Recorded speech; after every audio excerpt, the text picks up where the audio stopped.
നമ്മുടെ രാജ്യത്തിൻ്റെ പുതുയുഗ പിറവിയുടെ മഹാശില്പിയാണ് നരേന്ദ്രമോദി. നരേന്ദ്രമോദിക്ക് 75 വയസ്സ് പൂർത്തിയാകും. രാജ്യത്ത് ചിലർ ഇപ്പോൾ ആലോചിക്കുന്നത് 75-ൽ വിരമിക്കുമോ അതോ തുടരുമോ? തുടർന്നാൽ 2029 ലോക്സഭാ തെരഞ്ഞെടുപ്പിലും മോദി നയിക്കുമോ? ഇത്തരത്തിലുള്ള ചോദ്യങ്ങൾ BJPക്ക് അകത്തു നിന്നോ RSSൽ നിന്നോ അല്ല കൂടുതലായിട്ട് ഉയരുന്നത്, മറിച്ച് പ്രതിപക്ഷ കക്ഷികളിൽ നിന്നാണ് ഉയരുന്നത്. ഇതിന് തുടക്കം കുറിച്ചു വെച്ചത് ജയിൽ വിമോചിതനായി ഇറങ്ങിയ നാൾ അരവിന്ദ് കേജ്രിവാൾ പറഞ്ഞതോടുകൂടിയാണ്. പിന്നീട് അത് പ്രതിപക്ഷ നിരയിൽ പലരും ഏറ്റെടുത്തു. ഇത് ഒരിക്കലും പ്രതിപക്ഷ നിരയിൽ ചർച്ച ചെയ്യേണ്ടതായ കാര്യമില്ല. കാരണം ഇത് BJPയുടെ അല്ലെങ്കിൽ RSSന്റെ ഒരു ആഭ്യന്തര കാര്യം മാത്രമാണ്. ഇത് നമ്മുടെ ഭരണഘടനയിൽ പറഞ്ഞിട്ടില്ല പ്രധാനമന്ത്രിക്ക് ഇത്ര വയസ്സുവരെ ഇരിക്കാവൂ, അല്ലെങ്കിൽ ഇത്ര അങ്ങനെയൊന്നും പറഞ്ഞിട്ടില്ല. പറയാത്ത സ്ഥിതിക്ക് ഇപ്പൊ RSSലും BJPയിലും ഒക്കെ ഉള്ളത് ഒരു ലിഖിത നിയമമല്ല, അലിഖിത നിയമം തന്നെയാണ്. ആ അലിഖിത നിയമത്തിന്റെ പേരിൽ പ്രതിപക്ഷം ഇത് ചർച്ച ചെയ്യേണ്ട കാര്യം ഒരിക്കലും ഇല്ല എന്നുള്ളതാണ് ഏറ്റവും പ്രധാനപ്പെട്ട കാര്യം. BJPയിൽ തന്നെ ഇനിയും ഭിന്നാഭിപ്രായവും നിലനിൽക്കുന്നുണ്ട്. BJPയിലെ മറ്റ് പല മുതിർന്ന നേതാക്കൾ 75-ൽ വിരമിച്ചു. അതുകൊണ്ട് മോദി സ്വയം വിരമിക്കുമോ എന്നൊരു ചോദ്യം നിൽക്കുന്നുണ്ട്. ഇപ്പോഴത്തെ സാഹചര്യത്തിൽ സഖ്യകക്ഷികളുമായിട്ട് മുമ്പോട്ട് പോകുന്ന സാഹചര്യത്തിൽ മോദിയെ മാറ്റി നിർത്താൻ ഒരിക്കലും സാധ്യതയില്ല. RSSന്റെ വേദികളിൽ ഇതൊരു ചർച്ചയായി എന്നുള്ളത് മാത്രമേ ഉള്ളൂ. 75-ൽ വിരമിക്കൽ പ്രായം എന്നുള്ളത്, അല്ലാതെ മോദി വിരമിക്കണം എന്നല്ല അവിടെ പറഞ്ഞത്. ലോകം മുഴുവൻ വളരെയധികം കാതോർത്തിരിക്കുന്ന ഒരു ശബ്ദവും രൂപവുമാണ് നരേന്ദ്രമോദി. ലോകത്ത് നമ്മൾ ഒരിടത്തും പിന്നിലേക്കല്ല എന്ന് കഴിഞ്ഞ ഒരു 11 വർഷമായിട്ട് നമ്മൾ കണ്ടുകൊണ്ടിരിക്കുകയാണ്. ലോകത്തെവിടെയും നമ്മൾ മുമ്പന്മാരായിട്ട് നിൽക്കുകയാണ്. ലോക സമ്പദ് ശക്തിയിലേക്ക് 3ാം സ്ഥാനത്തേക്കുള്ള കുതിപ്പിലാണ് ഇപ്പോൾ നമ്മൾ നിൽക്കുന്നത്. എവിടെ ഒരു യുദ്ധമുണ്ടായാലും, എവിടെ ഒരു ക്ഷാമമുണ്ടായാലും, എന്ത് പ്രശ്നമുണ്ടായാലും നരേന്ദ്രമോദി ആയിരിക്കും. നരേന്ദ്രമോദി എന്തു പറയുന്നു എന്നാണ് ലോകം ഉറ്റുനോക്കുന്നത്. ഒരിക്കൽ പാകിസ്ഥാനിൽ അതിരൂക്ഷമായിട്ടുള്ള വിലക്കയറ്റവും ഭക്ഷ്യക്ഷാമവും നേരിടുമ്പോൾ അവിടുത്തെ ചില ചെറുപ്പക്കാർ തന്നെ സമൂഹ മാധ്യമങ്ങളിൽ പോസ്റ്റ് ഇട്ടു, തൊട്ടയൽ രാജ്യമായ ഇന്ത്യയിലെ പ്രധാനമന്ത്രി നരേന്ദ്രമോദി ഞങ്ങളെ രക്ഷപ്പെടുത്തൂ, അങ്ങയ്ക്ക് മാത്രമേ ഞങ്ങളെ രക്ഷപ്പെടുത്താൻ കഴിയൂ എന്നുള്ള പോസ്റ്റ് തന്നെ ഏറെ വൈറലായതാണ്.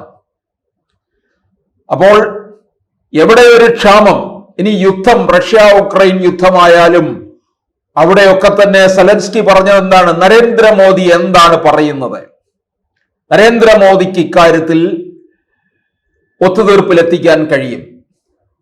അപ്പോൾ മോദിയുടെ വാക്കുകള്, മോദി ലോകത്ത് എവിടെ പോയാലും പറയുന്ന ഒരു കാര്യം എന്ന് പറയുന്നത്, ഞാൻ ബുദ്ധന്റെ നാട്ടിൽ നിന്ന് വരുന്ന ആളാണ്, ബുദ്ധനെയും ഗാന്ധിയെയും തമസ്കരിക്കുന്നില്ല, സമാധാനമാണ് കാക്ഷിക്കുന്നത്.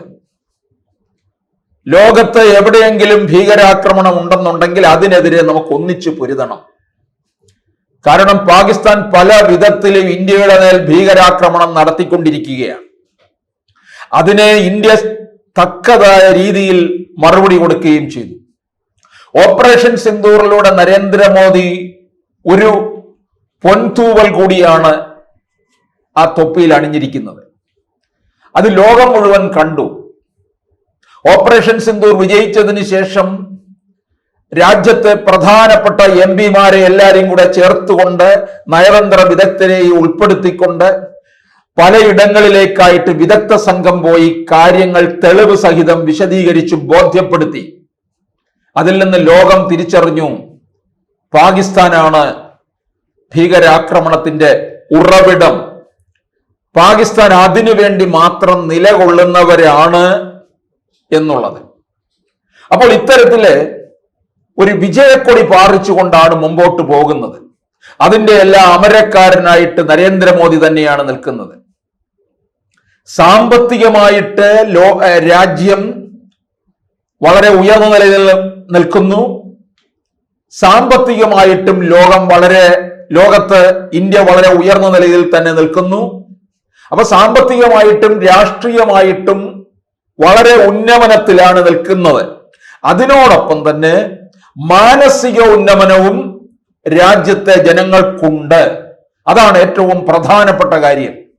150 കോടി ജനങ്ങളും ഒരു മാനസിക ഉല്ലാസത്തോടു കൂടിയാണ് കഴിയുന്നത്. എത്ര രാഷ്ട്രീയമായിട്ടും സാമ്പത്തികമായിട്ടും ഉയരത്തിലാണെങ്കിലും മാനസിക ഉല്ലാസമാണ് അതിപ്രധാനം.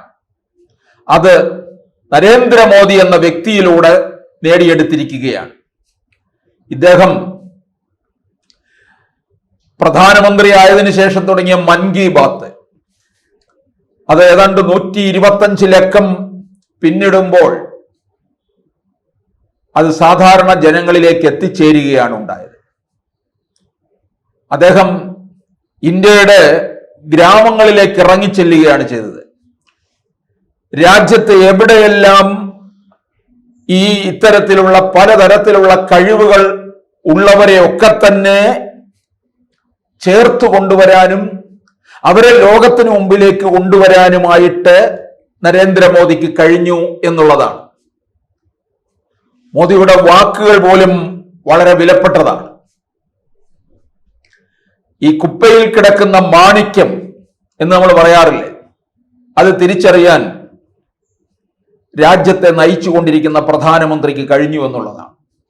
പലപ്പോഴും പത്മ അവാർഡുകൾ നമ്മൾ കാണുന്നത് വലിയ രാഷ്ട്രീയ നേതാക്കന്മാർക്ക്, പിടിപാടുള്ളവർക്ക്, വ്യവസായികൾക്ക്, അത്തരത്തിലുള്ള പ്രാഞ്ചിയേട്ടന്മാരിലേക്കാണ് പോവുക.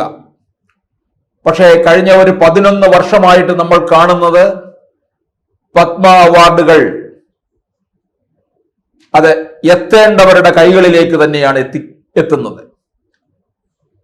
വയനാട്ടിലെ ചെറുവയൽ രാമൻ നമ്മൾ നേരത്തെ കേട്ടിട്ടുണ്ടോ? പലതരത്തിലുള്ള വിത്തുകൾ ശേഖരിച്ചു വെച്ച് നമ്മുടെ ഒരു കാർഷിക സംസ്കാരം നിലനിർത്തിക്കൊണ്ടു പോകുന്നു.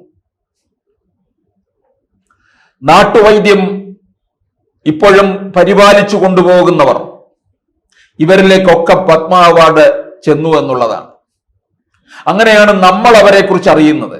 അപ്പൊ പത്മ അവാർഡിലൂടെ ലോകം ഇത്തരത്തിലുള്ളവരെ തിരിച്ചറിയുന്നു. അവരെ മുഖ്യധാരയിലേക്ക് കൊണ്ടുവരാനായിട്ട് നരേന്ദ്രമോദിയെ പോലുള്ള ഒരാൾക്ക് കഴിയുന്നു എന്നുള്ളതാണ്. BJP-യിൽ തന്നെ അഭിപ്രായം ഉയരുന്നുണ്ട്.